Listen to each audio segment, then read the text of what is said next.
People think mayors are born in suits. Me? I learned politics at Abuelita's kitchen table, stirring cafecito while she negotiated peace treaties between feuding neighbors. Mia, you fix problems by listening, she'd say, not shouting. My name is Rosa Alvarez, and this is my story. Port Carmen wasn't much back then, just a rusted cannery town where everyone knew two things, the tide schedules and each other's business. Dad worked the factory floor, Mom taught 3rd grade. We lost him to cancer in 2008, same year the cannery closed. Mom's pension barely covered her meds. That's when I stopped being Rosa Alvarez, honor student, and became the girl with the petition, demanding rehab funding, heckling council meetings. At 22, I ran for mayor as a joke. Got 17 votes. But I kept showing up. Fixed potholes myself when the budget vanished. Turned the cannery ruins into a community garden. 10 years later, those gardens feed half the town. My wrinkles are from sun, not Botox. My campaign office is Diner 17's corner booth. Scribbling policy notes on napkins while Marnie, the owner, refills my coffee. Extra cinnamon, Madam Mayor, she'd wink. They call me the bulldozer, not because I'm harsh, because I clear paths. Or did, until Derek Holt decided burying me was easier than beating me. The air smelled like sugar and sweat. Port Carmen's victory confetti was always just shredded receipts from Diner 17's register. I stood on the courthouse steps, my navy blazer sticking to my shoulders in the November chill, grinning at the sea of faces I'd known since pigtails. Mrs. Ruiz waved her oxygen tank like a rally flag. Old Mr. Kim, who'd called me a socialist brat when I first ran, clutched a re-elect Rosa sign like a truce flag. "You earned this, bulldozer!" shouted Tommy Grady, the high school quarterback I'd bailed out after his DUI. His mom squeezed my hand, her calluses catching on mine. "Papi would have been proud," she whispered. My throat tightened. He never saw the gardens. Derek Holt waited until the TV crew started packing up to make his move. "Mayor Alvarez." His voice cut through the cheers, crisp as a subpoena. The crowd parted like a wound. Sheriff Hayes trailed him, thumbs hooked in his belt, avoiding my eyes.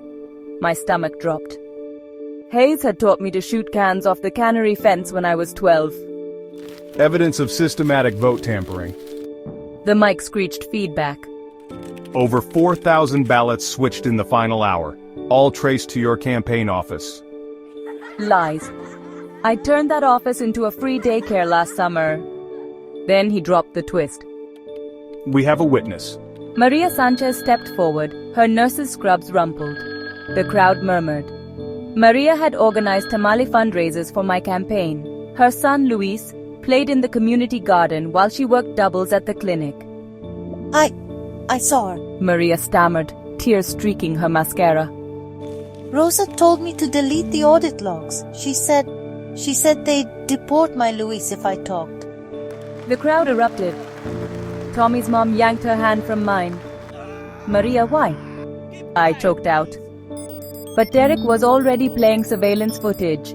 A figure in my signature blazer, too tall, too stiff, hunched over a voting terminal at 3 a.m. the timestamp, the night I'd been at Maria's apartment, helping Luis with his asthma attack.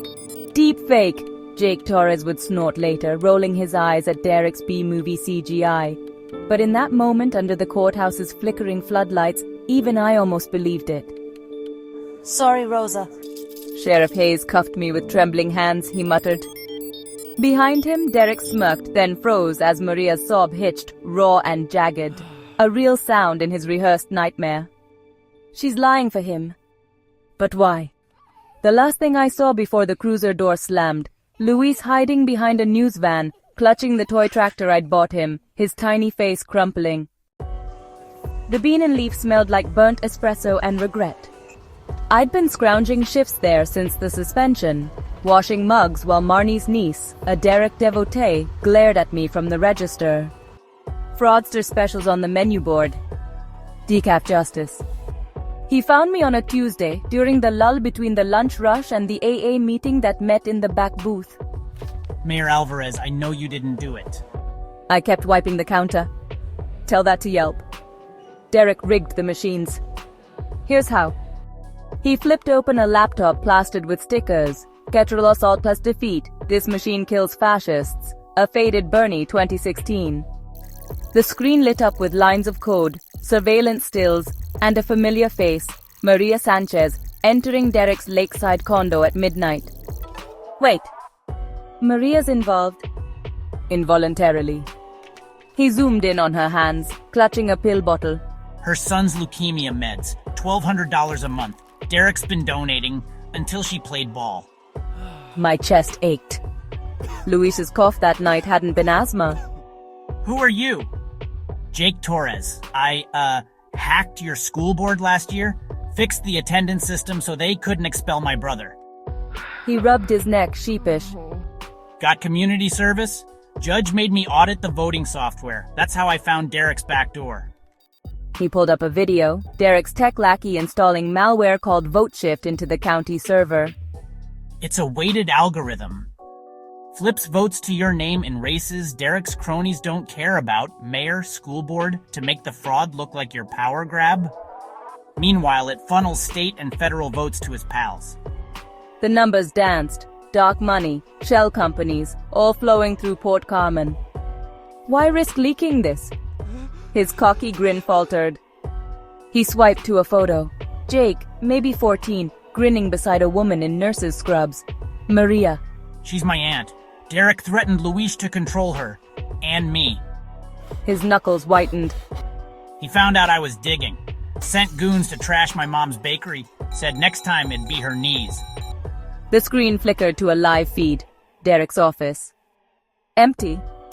Jake's cursor hovered over a file named Operation Trespass. I need you to hit send. Once this leaks, he'll come for me.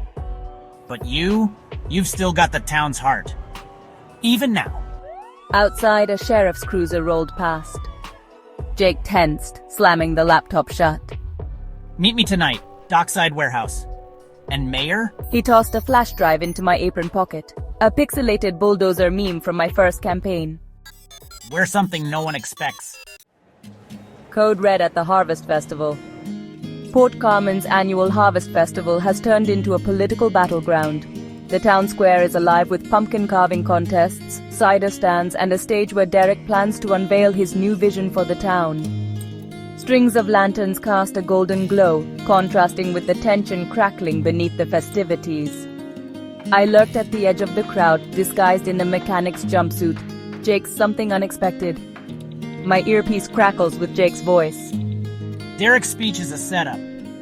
He's gonna blame you for the power outage last week. Says you sabotaged the grid to hide more fraud. On stage, Derek adjusts his tie, smug beneath a banner reading Honest Leadership for Honest People. Behind him, a screen flashes doctored photos. Rosa meeting shadowy figures, fake headlines about offshore accounts. The crowd murmurs, clutching caramel apples and side-eyeing Rosa's wanted posters stapled to lampposts. Ready? I nod. Jake, holed up in the abandoned cannery control room, sweats over 3 laptops. His mission hijacked Derek's livestream to broadcast the VoteShift evidence. But Derek's tech goon, a mercenary hacker named Wraith, has booby-trapped the feed with blackout.x, a virus that fries devices tuned to the stream. I need 6 minutes to bypass it. 6? I'll be tarred and feathered by then. Distract him. And Mayor, try not to get shot. I stormed onto the stage, yanking off my cap. Gasps ripple through the crowd. Sheriff Hayes reaches for his cuffs but freezes when I snatch Derek's mic. Look who's back! Here to confess? He's rigged every election since 2018. Even the Pumpkin Queen vote. Nervous laughter. Mrs. Ruiz's granddaughter, this year's Pumpkin Queen, glares at Derek. Derek signals Wraith, who activates a drone swarm overhead, armed with speakers blaring Rosa lies. The crowd panics. 3 minutes! And shit, Wraith's locking me out. Maria Sanchez climbs on stage, trembling. Derek smirks, expecting her to double down on her false testimony. Instead, she grabs the mic. He threatened my Luis, said he'd make him disappear if I didn't lie. The crowd erupts. Derek's mask slips. Traitor! He snarls, lunging, but Louise darts from the crowd, hurling a pumpkin at Derek. It explodes against his chest, seeds dripping like guts.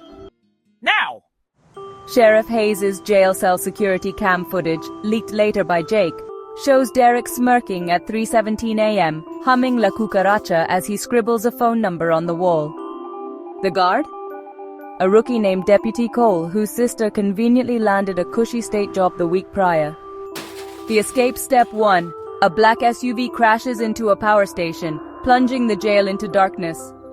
Step 2. Wraith, Derek's hacker, triggers a looped feed on the security cameras. Deputies see Derek sleeping in his cell while he's already in the parking lot. Step 3. Deputy Cole accidentally leaves keys in the interrogation room, where Derek's cartel contact, posing as a lawyer, waits with a burner phone and a passport. The clue Jake discovers the security footage gap, but not before Derek texts Rosa from the burner. You won the battle. My partners win the war. The twist. While the town celebrates Derek's arrest, Jake finds a microdot tracker embedded in the vote shift code. Derek wanted to be caught to expose Jake's skills to his shadowy backers. The arrest was an audition. The truth has no borders. The chase begins. The desert sun bled orange over Nuevo Socorro, a dusty outpost where the Rio Grande whispered secrets to the wind. Derek Holt wasn't hiding. He was rebranding. A leaked tip showed him schmoozing with a cartel-linked contractor. Plans for a private security firm sprawled on his laptop. Operation Trespass wasn't just rigging votes. It was militarizing elections, silencing dissent with bots instead of bullets. Jake hacked the town's CCTV, his fingers flying across 2 burner phones. He's at La Sombra Cantina, and Rosa, the Wi-Fi here's powered by a Tamil card. Try not to blow our cover. I adjusted my sun-faded Port Carmen Lobos baseball cap. If this goes south, leak the files to everyone. Even TikTok. La Sombra stank of stale beer and paranoia. Derek sat in back, trading a flash drive for a diamond-studded pistol. My blood boiled. That pistol matched the one used to firebomb Jake's mom's bakery. 3 goons at the door. Cameras looped for 6 minutes. Go. I slid into Derek's booth, tossing down a photo of Maria and Luis. You owed them better. Do you think this ends with me? I'm a franchise player, Rosa. The league's bigger than you know. He flicked the flash drive into his margarita. But enjoy the show. The screen above the bar flickered to a live feed. Sheriff Hayes duct-taped in his squad car, parked on the border bridge, a bomb strapped to his chest. TikTok, bulldozer, save your friend, or catch me. I sprinted to the bridge. Jake stayed, drones buzzing from his backpack to tail Derek. Y'all want to see a senator's son play terrorist? Smash that share button. The bridge trembled as I reached Hayes. The bomb's timer read 2:14. Wiring snaked into the Rio Grande, a water trigger. One wrong cut and the current would complete the circuit. Go! My hands hovered. Abuelita's voice. When you can't win, rewrite the game. I grabbed the sheriff's keys, hotwired the cruiser, and rammed it into the river. The bomb detonated underwater, a geyser swallowing the blast. Jake cornered Derek at a scrapyard, his drones herding him toward the rusted border fence. You're a kid. What's your price? Crypto? Asylum? I want you to say her name. Maria Sanchez. A gunshot cracked. Jake stumbled, clutching his shoulder. Wraith, Derek's hacker, lurked in the shadows with a sniper rifle. Told you we'd play my game. Derek vaulted the fence. Mexico's dirt road shimmered, a black SUV waiting. Then, tires screeched. Maria's pickup truck roared through the scrapyard, Luis lobbing fireworks from the passenger seat. The SUV's tires exploded. Nobody threatens my family. I arrived as Jake's drones dive-bombed Wraith's rifle. The livestream hit 1 million viewers. Derek begging in the dirt, Luis planting a re-elect Rosa flag in his back, Maria handcuffing Wraith with zip ties. Tell your league we're coming. Federal agents swarmed, but the crowd's chant drowned them out. Crowd guilty, guilty! Later at a safe house, Jake peeled back his bandage. The bullet grays glowed. Not blood, but nanobots. Wraith's shot had left a microchip embedded in his skin. This isn't Derek's tech, it's military grade, and it's transmitting. A hologram flickered, a shadowy figure with a senator's pin. Hologram, congratulations, Mayor, you've unlocked round 2. The safe house. The nanobot chip pulsed in Jake's palm like a tiny black heart. I squinted at the holographic senator, Senator Richard Vance, progressive tech reformist and Derek's college roommate. The bots are mapping our moves. Vance's team knows we're here. Good. Let's send them a map to hell. 2 days later, I stood outside Port Carmen's restored courthouse, mic in hand. The crowd stretched for blocks. Union electricians, Gen Z organizers, Maria's nursing cohort. Even Sheriff Hayes, his badge freshly polished. They think we're bugs in their system. Time to crash the server. Jake, flanked by hacktivists in guerrilla firewall shirts, linked a mesh network of burner phones. The screen lit up, Operation Truth Serum, a live deepfake exposing Vance's deals. Arms dealers, data brokers, the works. But Vance was ready. Drones darkened the sky, not Jake's, but sleek Black Hawks with Vance's logo. They hijacked the feed, blaring propaganda fake videos of me taking bribes, Jake cyberbullying survivors. The crowd wavered. You're obsolete, Rosa. The future's automated.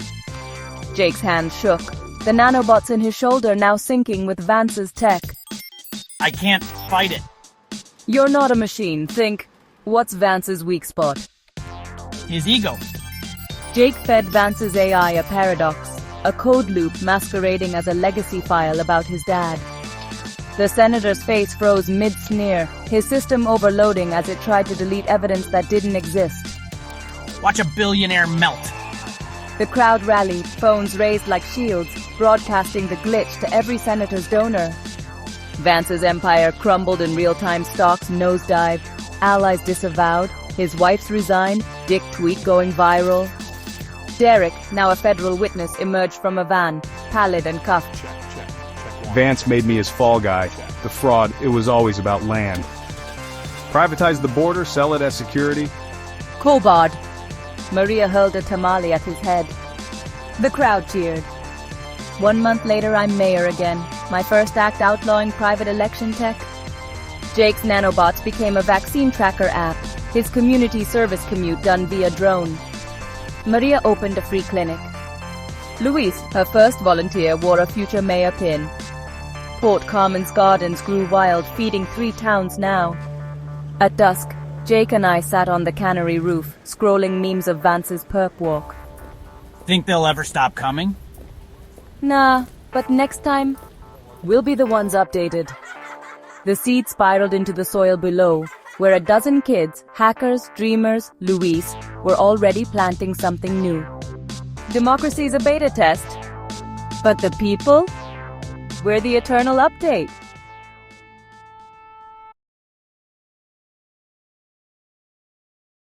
Okay, let's dive straight in today. We're looking at a situation that, honestly, it sounds almost unbelievable at first glance. Right. You've got a small-town mayor framed for election fraud. Then a teenage hacker steps in, uncovers this digital mess. And it just snowballs, doesn't it? Yeah. From local politics into something much bigger. Conspiracy territory. Absolutely.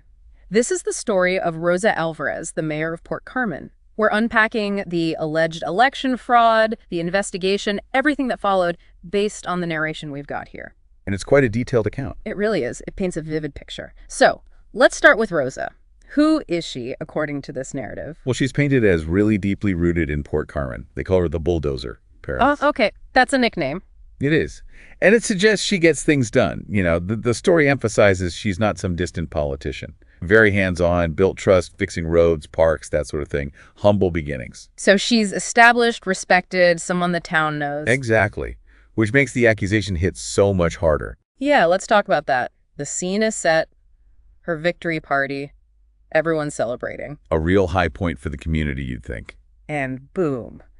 Derek Holt steps up, very public, very dramatic, claims widespread vote tampering. You can just imagine the shock, right? The sheriff looks uncomfortable, the crowd's reaction. And then Maria Sanchez, who's known to be a supporter of Rosa's. Yeah, that's the twist. She steps forward, seems to back Holt up, said she was threatened, mentions her son. It's a huge blow. And then there's this deep fake video introduced. Right. And we should probably clarify. A deep fake, it's a manipulated video. It can make someone look like they said or did something they never actually did. Super convincing, potentially. A powerful tool for, well, disinformation. Definitely.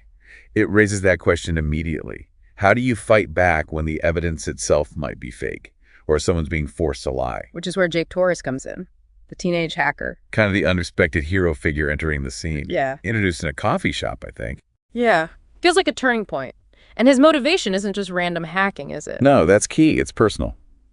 He's doing it because Maria Sanchez is his aunt. Ah, okay. So he has a direct stake in proving her testimony was coerced. Precisely.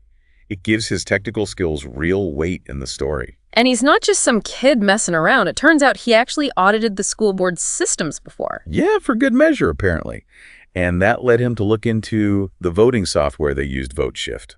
Which is the software Derek Holt manipulated. Exactly. The narration mentions a weighted algorithm. Right. Let's break that down a bit. An algorithm is just a set of rules for software, basically. Mm-hmm. So a weighted one means it could treat certain votes differently, right? Skew the results. Yeah, it could favor certain candidates, maybe subtly, maybe not even obviously in the mayor's race itself. So it wasn't just about getting Rosa out. It seems like it was designed for bigger targets, other races happening at the same time. More sophisticated than just flipping votes locally. Okay, that hints at something larger playing out behind the scenes. Well, yeah, and the story mentions dark money and shell companies in Port Carmen. It suggests Derek's actions, the fraud, were maybe just one part of a bigger plan. A means to an end. Could be. And Jake apparently uncovers something called Operation Trespass. Operation Trespass. Okay, that sounds ominous. It does, right? Hints at something beyond just influencing votes, maybe more about control. Jake's urgency to get this info out, even though it's risky for him, really underlines how serious it is.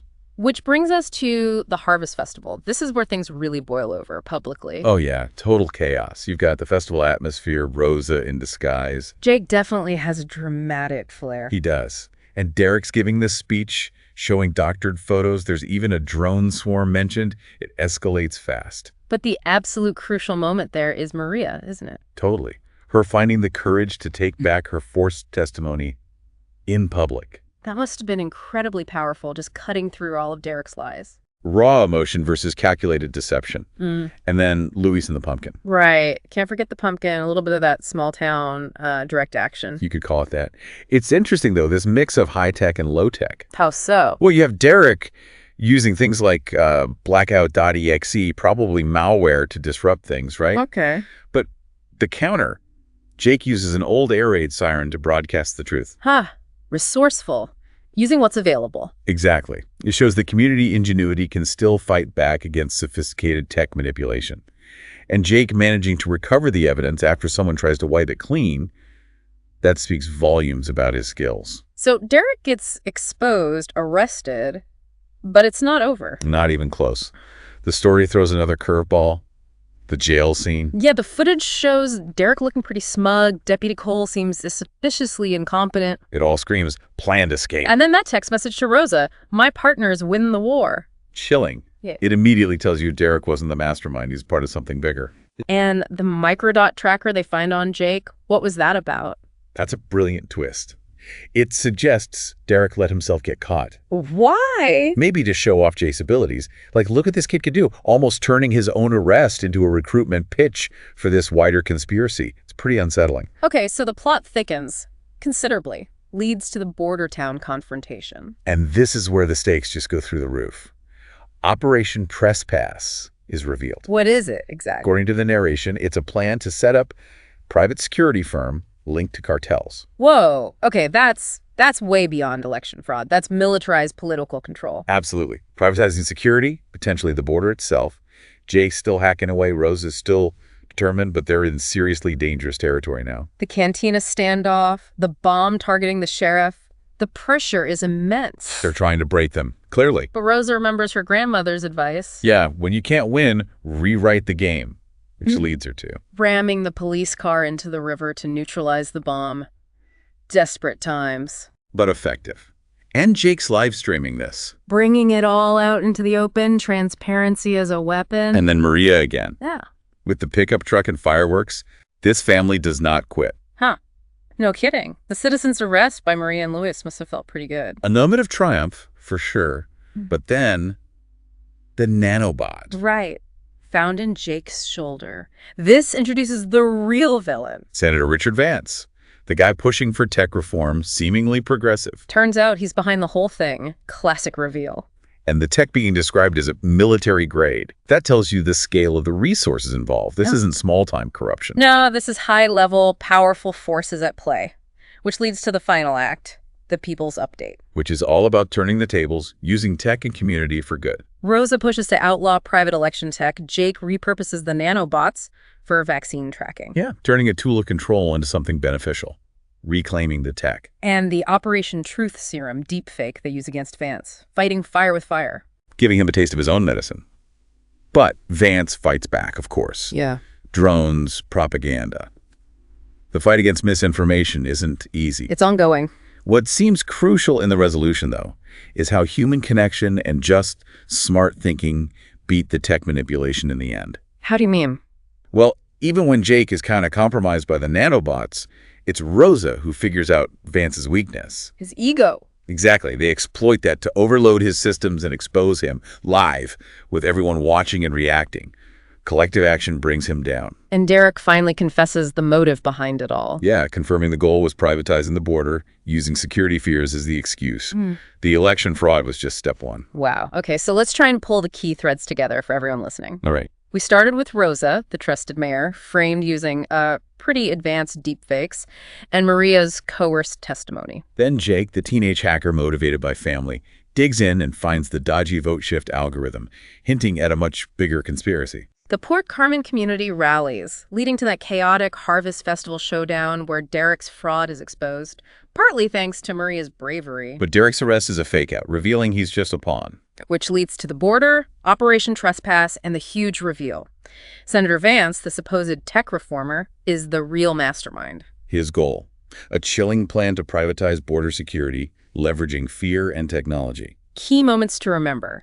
The shock of that initial deepfake, Maria's turnaround, Jake's skills, making him both a hero and a target. Right, the whole deception around Derek's arrest, and finally understanding Vance's massive, sinister agenda.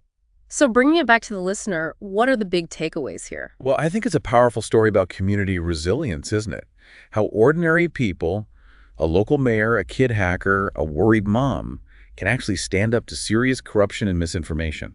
Unexpected heroes. Exactly. It really highlights the power of digging for the truth and people supporting each other when, democratic processes are threatened. Yeah, definitely. Which leads us to that final thought from the narration. It's pretty provocative. Which one was that? Democracy is a beta test, but the people were the eternal update.